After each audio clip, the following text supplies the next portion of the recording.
Hi everyone. Um, what? Here?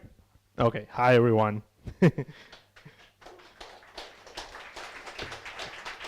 um, my talk is not going to be technical, but rather it will be like an overview of interactive development workflow and history overview of interactive development. So let's start a little bit about myself. I'm Roman Liutikov. I live here in Kyiv. I work in a company called Attendify. We are doing everything in Clojure and Clojure script. So if you want to work with anything else on front end, not only JavaScript, you're welcome. We're hiring. Okay, now to the talk. So exploratory programming, it's the fancy name of approach to programming which is used by everyone nowadays, because this is the only way we can do programming today, because there are so much libraries and frameworks. We no longer know how to do things properly. We're just poking around with them and trying to see if they work together or not. So there are really two types of programming, as I said, approaches to programming. One is when you know all the requirements and when you have a specification of your program. So you can start doing things right now. You have all the tools, you know everything. It's like, I don't know, like manufacturing line. You're just doing things because you already know how to do them. And as I said, probably no one is doing software today like this. So the other approach is exploratory programming, which is programming by experimenting and exploring things. So for example, tomorrow you go, no, tomorrow weekend.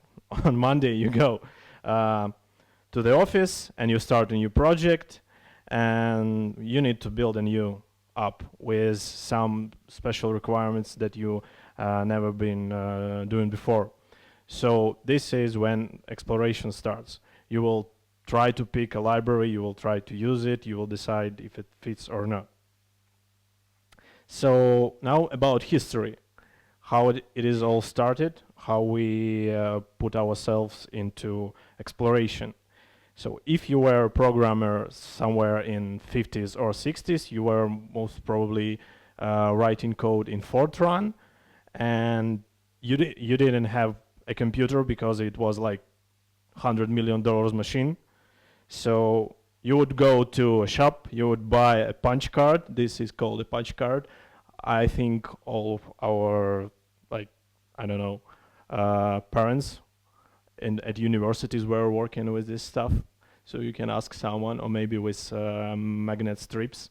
So you would buy this punch card and you would write a code in every cell, I don't know. And by the way, the width of the line is 80 characters. Maybe that's why in modern editors we have the standard is writing code only 80 characters. I don't know, but it's exactly 80 characters. So you would write the code here, and usually it's very small program. So you would buy a lot of those punch cards, like literally a bag, and then you would send those punch cards by email. Oh, sorry, there was no email. By post to a special research center where they had these $1 million machines. But if you were a cool guy, you would buy yourself a special typewriter that can so you don't write by hand. You can just type on the keyboard.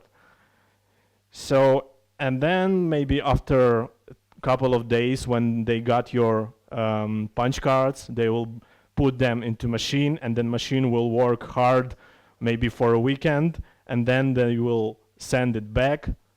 So maybe after another 3 days you will get your punch cards back, and you will see that there was a bug, and you should repeat everything again. So the problem is obvious, and it's slow feedback loop. So in order to develop some real program, there is no possible way to make it in exploratory way. You cannot explore because you do something, you wait for a week, you do something, you wait again for a week. So back then the programs was really small. You just create some I don't know, like you have a mathematical theorem and you need to develop an expression that solves the theorem. So that kind of a program could be solved by this machine, and this is kind of a program which has a formal specification. Nowadays we're all exploring. So yeah, explore, get feedback, explore again, get feedback until you're done. And the proto-hipster of all explorators was John McCarthy. In late 60s or late 50s, he was working on the first ever artificial intelligence system, and at that time there was only one high-level programming language, which is Fortran, but it was not enough to develop like really interactive system, because artificial intelligence systems, they are interactive by definition. You can interact with the system, you can talk with the system, you can do different things, and the system should go back to you. For example, output some messages, some text, or nowadays they can even talk to you or do things for you. So he was developing a program called Advice Taker, which is like basically you can make a dialogue with a computer. And in order to do this, he needed to create a whole system, a language, a garbage collector, and a whole bunch of other language constructs which we are using in today's languages. So, and why I want to show you a demo, it's like presentation of a computer from the company called Symbolics in 80s or 90s. And this was like maybe not the first time, but the early days of interactive systems on a computer where you can, there is no sound, okay, it's not, I will just tell what he's doing. So he has a very nice haircut and he's explaining that he has like Nike logo, and he wants to make a 3D model out of this logo, like not by hand, but just by using computer. So he scanned the logo, he used the program which cleaned up the logo, and then he loads in a 3D editor and executes some commands like UI. You can set the canvas size, and then you load an image there, and then it processing and creates 3D graphics out of the image. So it's like image recognition and 3D graphics editing in the 80s. What else? Then he shows how to like create shapes, and then create a plane out of those shapes. Internet, come on. Okay. So he's basically extruding polygons, and all of this is like today it's fine, but sure. No, I don't need it. I can speak. And there was even animation tool integrated, toolkit. So you can put keyframes and control how dots and polygons are changing. Yeah. So that's more or less how in those days 3D graphics was created. Okay, so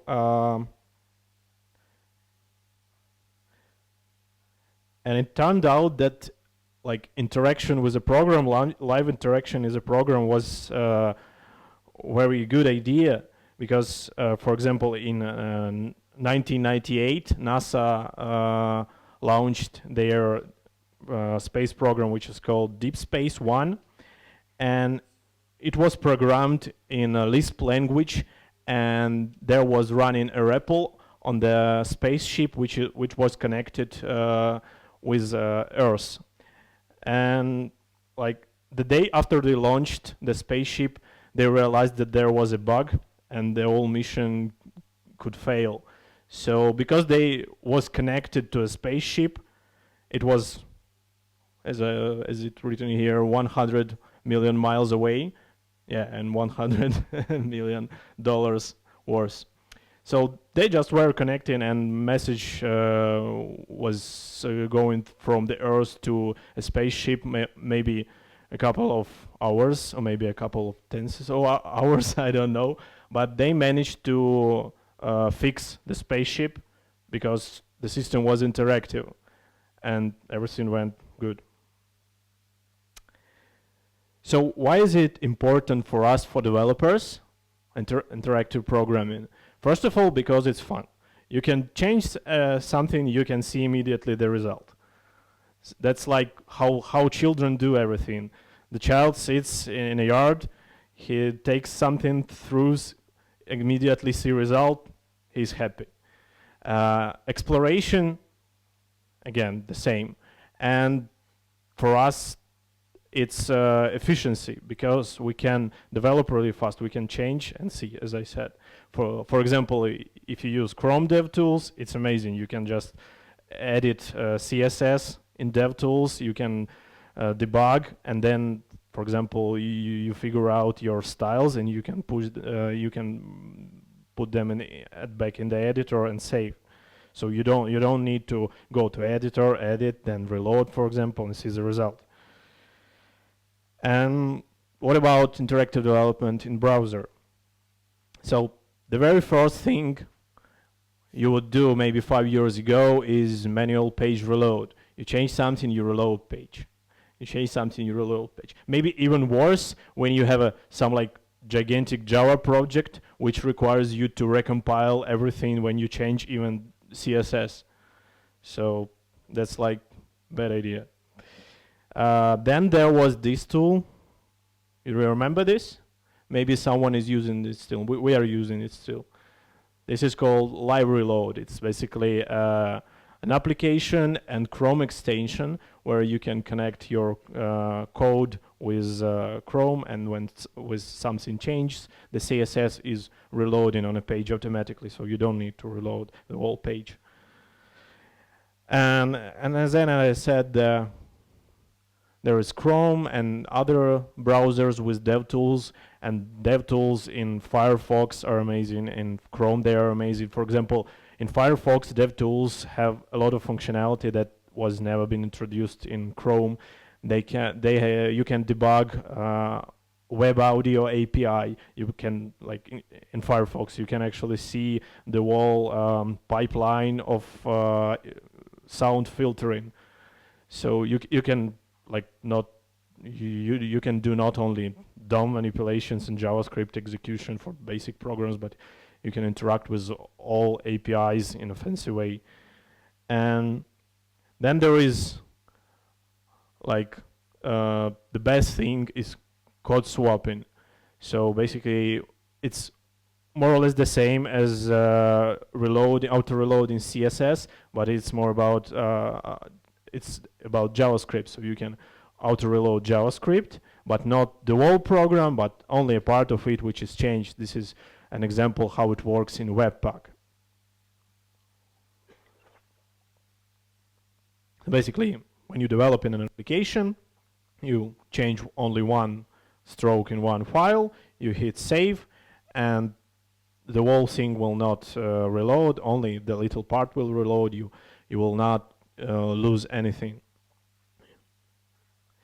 So an interactive development today is interesting because it started to go up only thanks to React, at least in JavaScript.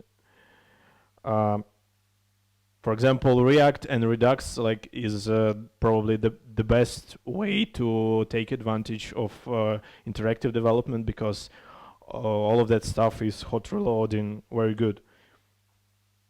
There are some tools.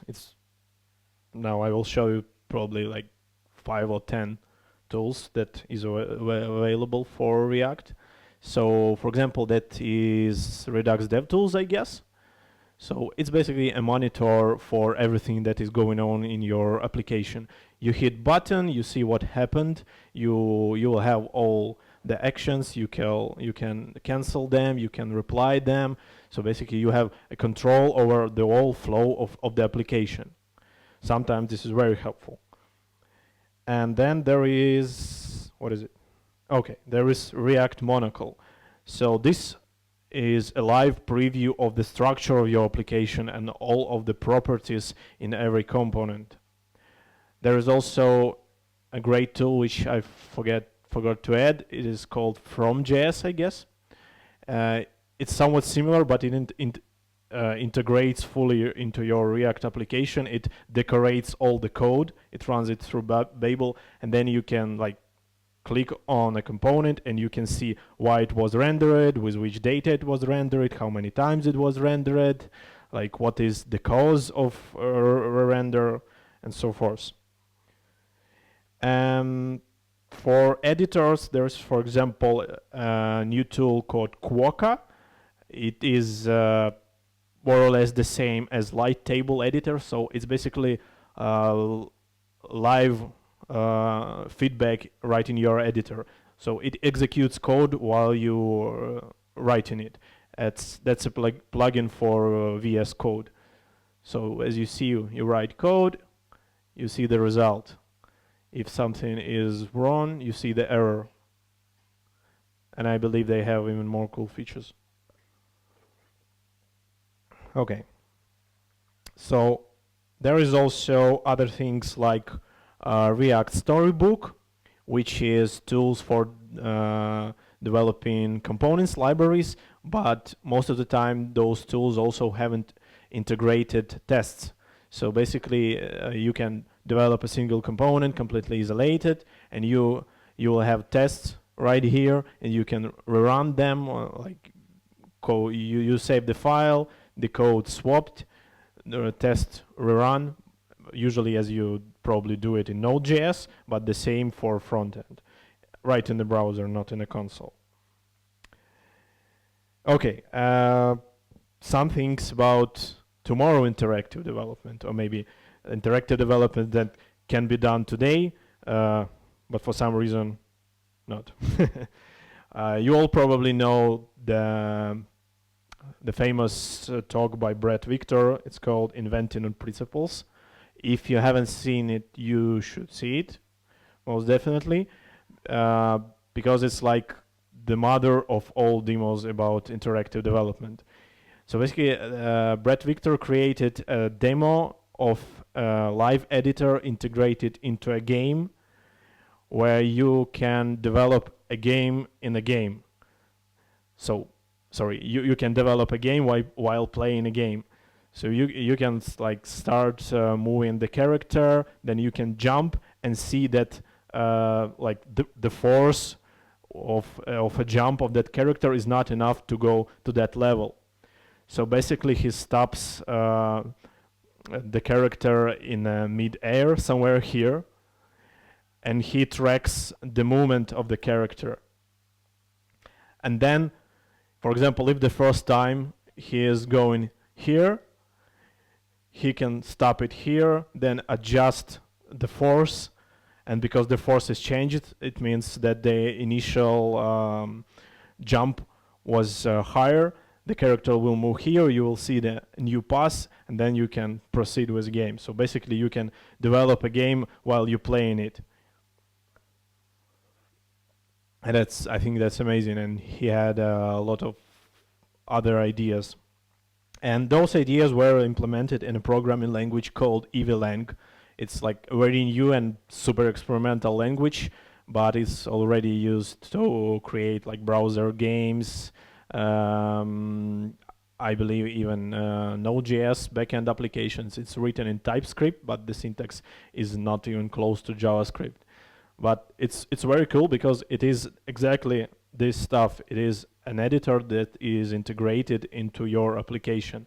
So basically you are not writing your code in an editor, you're writing your code in markdown documents. And to the right, to the left, you have your block of code in Markdown with description of the program. So you're writing documentation and the program, and here is the result.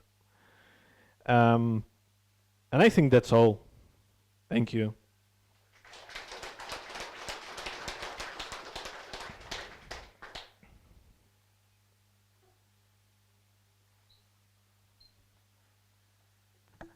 Are there any questions?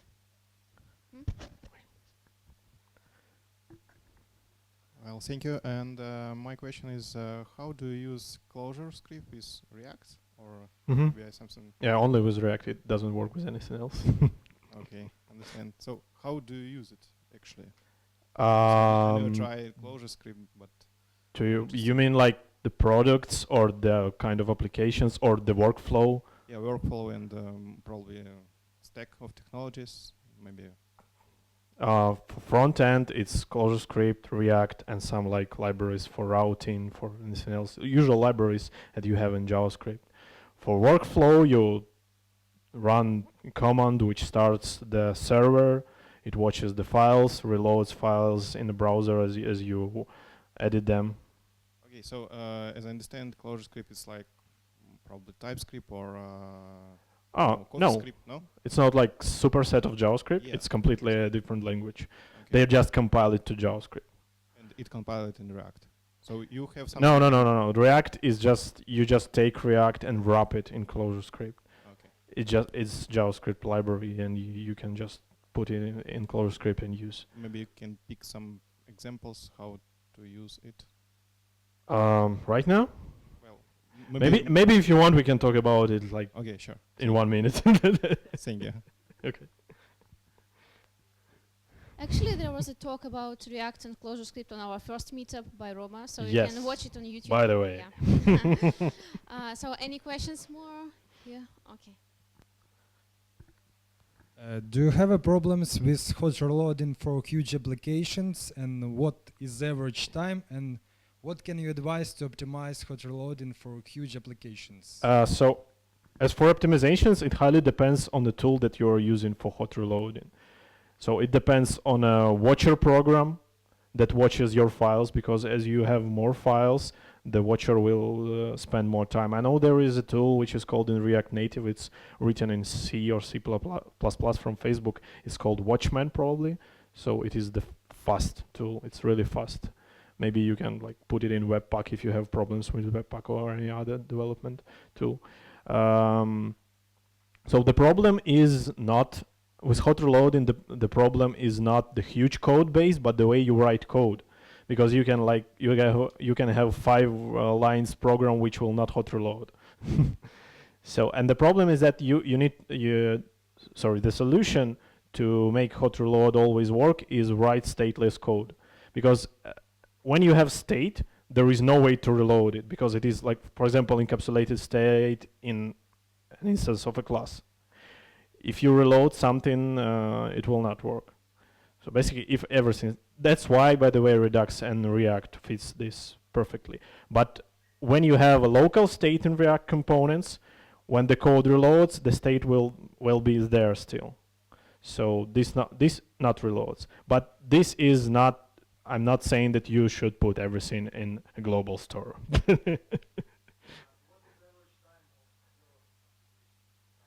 As I said, it depends. Like we have a very huge like number of applications which compile together, and sometimes it takes like less than a second. Sometimes it can take like 4 seconds because of the time dependency, for example, in one of those applications. 4 seconds. You know, like if you cannot go to drink a coffee, it's not huge. No, I don't know about Windows. If Windows is problem, that's something that should be fixed. No. About what tool we're talking about now? Okay. Mm-hmm.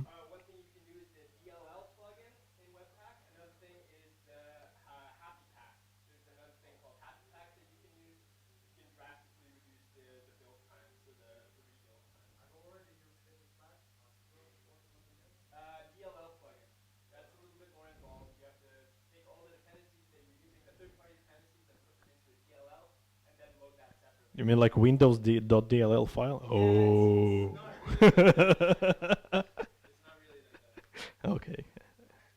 Any more questions? Okay.